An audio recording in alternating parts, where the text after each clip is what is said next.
facts we should all agree on that show that a Christian God does not exist.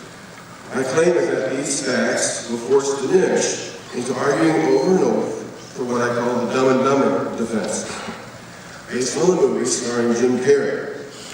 In every single case, Dinesh's response will pretty much be the same. Rather than admit his faith is improbable, he will be forced to claim that what he's defending is still possible despite these facts. But remember, it's possible that Jim Carrey could have gotten the girl of his dreams true, remember? He had a 1 in a million chance.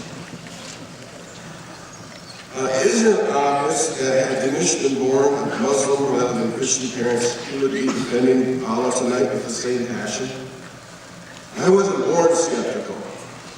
None of us were. We were all raised as believers. We initially believed whatever our parents told us.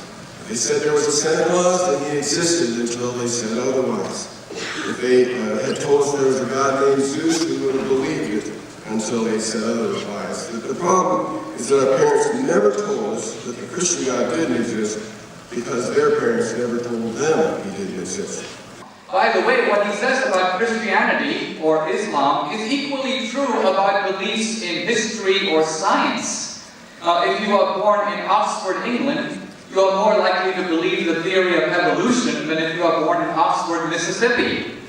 If you are born in New Guinea, you are less likely to accept Einstein's theory of relativity than if you are born in New York City. What does this say about whether Einstein's theory of relativity is true? Absolutely nothing.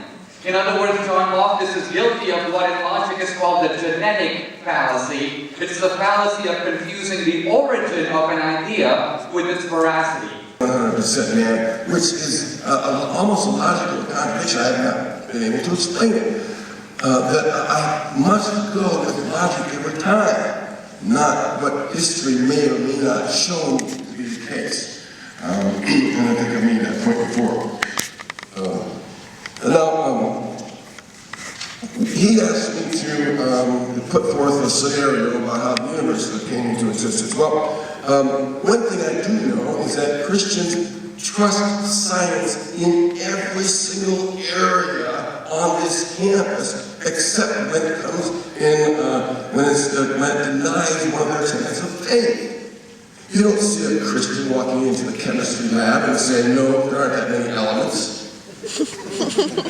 Now, I'm not saying totally, I'm just saying somewhat significantly.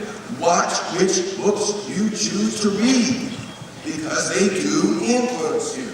We are easily influenced, you see. It's not because there are ulterior motives or reasons. It's because this is just what God has, I don't believe it, this is what your God has led you to believe. Does he know how to get my attention, yes or no? Then why didn't he and why doesn't he do it? May I offer a quick thought? I think, John, you just contradicted something that you emphatically said just a few minutes ago. You're saying there's no reason to look for an ulterior motive because, after all, you should take what I say as an atheist at face value. A little earlier, when discussing the believer, you said, oh no, we can't take what they say at face value because there are ulterior motives for everything. The human mind is conditioned, so we prefer to believe certain things. We're after power and money and sex, and very often our opinions are camouflage or projections of those ulterior motives. So I think what the questioner was getting at, which I think is worth thinking about, is this. The atheist will say, I don't believe in a God because I just don't see the evidence for it. Here's the problem with that statement.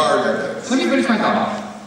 Here's the problem with that statement. Normally, if you don't believe in something because there's no evidence for it, what do? You ignore it.